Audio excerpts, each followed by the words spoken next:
सबसे पहले आपको ढेर सारी शुभकामनाएं। Thank you so much. Singing superstar season 2 के आप विनर हो चुके हैं इतने कम उम्र में। 14 साल की उम्र में इतना बड़ा नाम बनाना किस तरह से जर्नी रही बताना चाहोगे?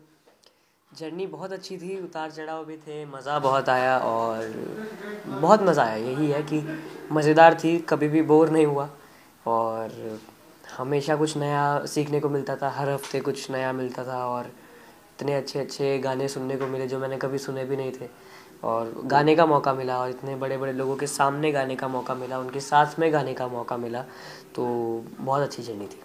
और जब आप रियलिटी शो में गए तो किस तरह का रिस्पॉन्स आता था घर वालों की तरफ से, फ्रेंड की तरफ से? रियलिटी शो के अंदर एक्चुअली मैं थोड़ा सबसे आइसोलेटेड था, फैमिली से बात करता था बस, और जो शो के अंदर थे ताकि फोकस जो है वो फोकस मेरा सिंगिंग पे रहे, इसीलिए। इसके अलावा किस तरह से अपने करियर की शुरुआत हुई एंड कुछ बताना चाहोगे कि स्टार्टिंग में किसने आपकी मदद की एज अ सिंगर बनने में एंड किसको देख के आप बड़े हुए? मेरे नाना जी उस्ताद शकूर खां साहब, मैं उनसे हमारे ब्लड में म्यूज़िक आया और मैं सिंगर बना। अ, बहुत छोटा था मैं, सिर्फ गुनगुनाता था ऐसे छोटे मोटे गाने इतना मुझे नहीं पता था कि मैं शो में जाऊंगा या कुछ ऐसा होगा। तो नाना जी मुझ पे बहुत प्राउड फील करते थे। नाना जी की एक शागिर्द है, उनका नाम है प्रताप सिंह जी, नाम लेना चाहूँगा। उनके पास कॉल आया था सारेगामा से कि कोई अगर आपके पास है, आपके गुरुजी के पास तैयार हुए हुए तो बताइए, तो उन्होंने मेरा नाम दिया। एंड जिस तरह आपने ट्रॉफी जीती, काफी मैं देख रहा था, काफी इमोशनल थे आपके परिवार वाले।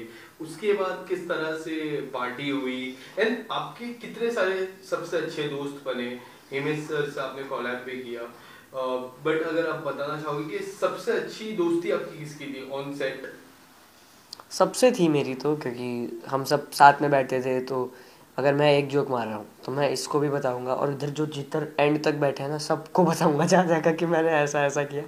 तो सबसे दोस्ती थी और अभी भी सबसे बात होती है, बट प्रांजल से थोड़ी ज़्यादा होती है क्योंकि प्रांजल के साथ अगर कोई कोलैब करना चाहे कोई भी गाने कर रहे हैं। अगर इसके अलावा कोई भी रिमिक्स गाने की मैं चर्चा करूँ, काफी ज्यादा रिमिक्स किया आजकल ट्रेंड पे है रिमिक्स। अगर कोई रिमिक्स गाने अगर कोलैब करना हो प्रांजल के साथ, कर कौन रहे सा हैं। ऐसा गाना है जो कोलैब करना पसंद करोगे? रीमिक्स नहीं, रिक्रिएशन हो रहा है। एक गाना जो आ चल के तुझे, बहुत पुराना गाना है किशोर दा का, वो हम दोनों अभी हमने कुछ नया ट्राई किया है उसमें। उसने फोक गाया है, मैंने उसका हिंदी वर्जन लिख के गाया है, और फिर हुक लाइन आता है। तो बहुत जल्द आपको देखने को मिलेगा, 1-2 दिन में ही मिल जाएगा। और बात करें जब आप रियलिटी शो से बाहर निकले तो इंडस्ट्री से किस तरह का रिस्पॉन्स आया, कुछ बताना चाहोगे? ऑफर वगैरह कुछ आए? जी, अभी बहुत चीज़ें हो रही है, बहुत चीज़ों के बारे में बातचीत हो रही है और क्वेरीज आ रही हैं। कुछ कह नहीं सकते, बहुत चीज़ें हो सकती है बड़ी बड़ी। बात करें सिंगिंग की तो जब सिंगिंग शुरुआत करते हैं सिंगर लोग तो किसी को गुरु मान के चलते हैं, तो आप किसी को गुरु माने हो? मेरे नाना जी मेरे पहले गुरु जी हैं। जी। और फिर इंस्पिरेशन अरिजीत सिंह। इन सबसे अच्छी बात मुझे ये लगती है कि आपके सभी गाने आप ट्राई करते हो, फोक हो गए, रैप हो गया, क्लासिकल हो गया। सबसे ज्यादा पसंद क्या है आपको और सबसे डिफिकल्ट क्या लगता है आपको? डिफ़िकल्ट तो मुझे कुछ ऐसा लगता नहीं है, बट मुझे थोड़ा सा लगता है कि हाँ, ये चीज़ आप सुन के नहीं कर सकते, वो है क्लासिकल।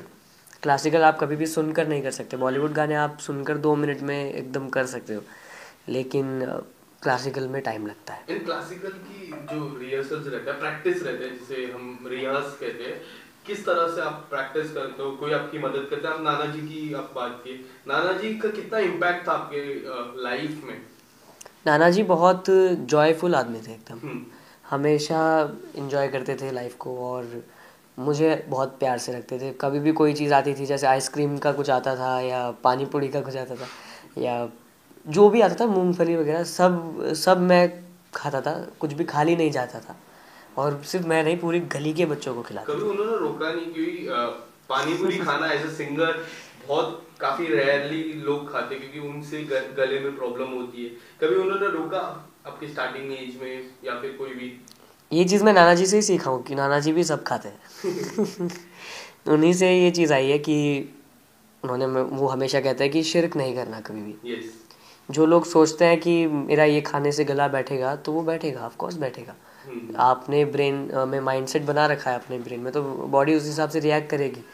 मैं सब खाता हूँ, मैं आइसक्रीम खाता हूँ, मैं ठंडा पानी पीता हूँ, मैं पानी पूरी खाता हूँ, जो है सब। और जो जितनी बुरी चीज़ें हैं वो मुझे अच्छे तरीके से मेरे लिए यूज़ होती है, और जो अच्छी चीज़ें हैं उनसे मेरा गला बैठ भी जाता है कभी कभी। एंड पवनदीप की मैं बात करूँ, उन काफी डिफरेंट जोन में गाते हैं, उनका जो सिंगिंग है उनसे कितना इंस्पायर होते हो आप? पवन भैया भी बहुत क्लोज है मेरे, Yes. बहुत अच्छे भैया हैं, और वो भी कंपोज करते हैं, मैं भी कंपोज करता हूँ, इंस्ट्रूमेंट्स बजाते हैं, मैं भी इंस्ट्रूमेंट्स बजाता हूँ, तो वैसे वाइब मैच करती है, तो हम लोग बैठते हैं तो बहुत देर तक म्यूज़िक की बातें करते एंड हैं। आपके कैप्टन की मैं बात करूँ, उनके बारे में क्या कहना चाहोगे? किस तरह से आप इंस्पायर, एंड उनकी जो जिस तरह उनका जो कोलैब होता है पवनदीप के साथ, काफी लोगों को पसंद आता है। अब लोग चाहते हैं कि आप तीनों को कोलैब करो कोई गाने में, अगर कोई भी मौका मिला तो किस तरह से आप देखोगे उस सॉन्ग को?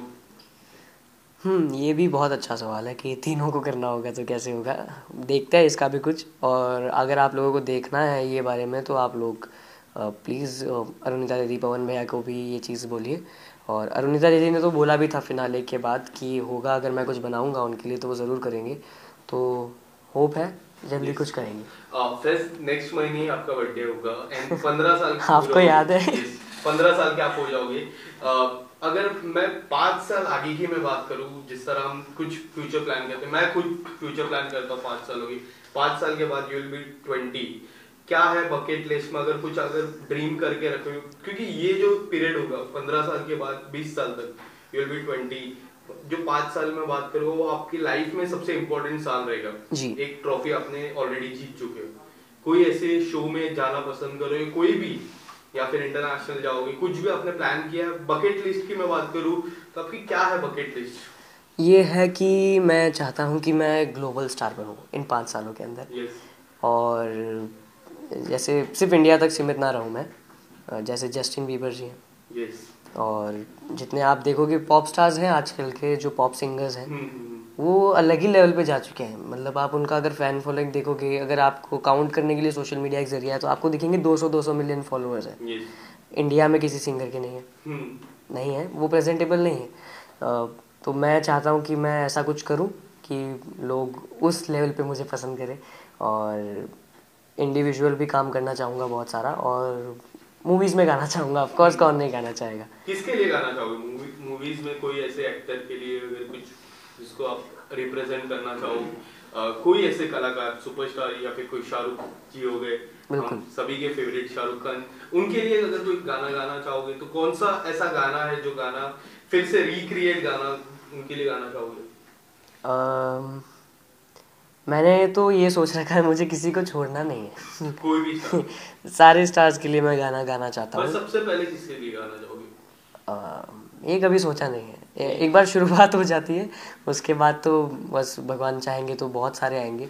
बट हाँ, सीरियसली शाहरुख खान जी का, सलमान खान जी का मैं बहुत बड़ा फ़ैन हूँ, तो इन दोनों के लिए गाना चाहूँगा। सलमान सर के लिए एकदम मोटिवेशनल गाना गाना चाहूँगा, और शाहरुख सर के लिए रोमांटिक गाना गाना चाहूँगा। तो इसके अलावा जैसे आपने कहा कि ग्लोबल स्टार बनना चाहते हो आप, तो अभी जो है आरआरआर ने ग्लोबल ग्लोब अवार्ड जीता है, तो उसको लेकर एज अ सिंगर कितना प्राउड फील होता है? बहुत विशाल मिश्रा जी का म्यूज़िक है, बहुत उन्होंने क्या कमाल गाया। नाटू नाटू, नाटू नाटू को और आरआरआर को जो अवार्ड मिला है ना, तो अभी इंडिया के लिए बहुत प्राउड मोमेंट है।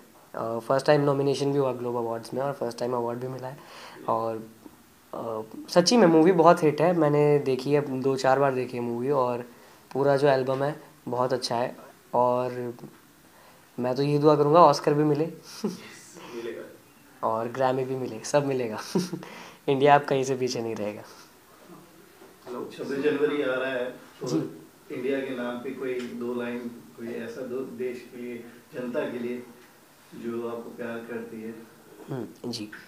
यहाँ वहाँ सारा जहाँ देख लिया है, कहीं भी तेरे जैसा कोई नहीं है। 80 नहीं 100 दिन दुनिया घुमा है, नहीं कहे तेरे जैसा कोई नहीं।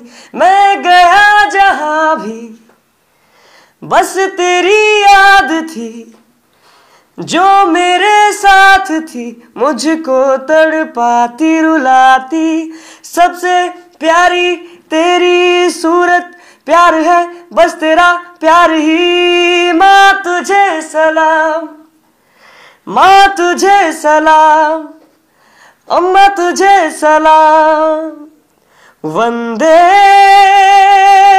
मातरम। फेस्ट 2022 की मैं बात करूं, काफी कमाल का साल आपके लिए बीता और अंत में तो ट्रॉफी आपके नाम हुई 2022। 2023 अब शुरुआती दिनों में है।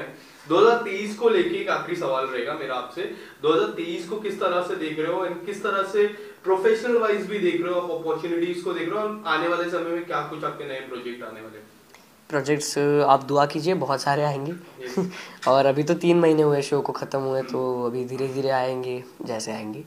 और खुद से भी काम कर रहा हूँ, खुद पे बहुत काम करना है अभी, खुद को और बेहतर बनाना है, मेहनत करनी है और खुद के प्रोजेक्ट्स भी आप सभी को सुनाना है, क्योंकि मुझे पता है इंडिया की जनता जो है उनको बहुत पसंद है original songs. Yes, all the best.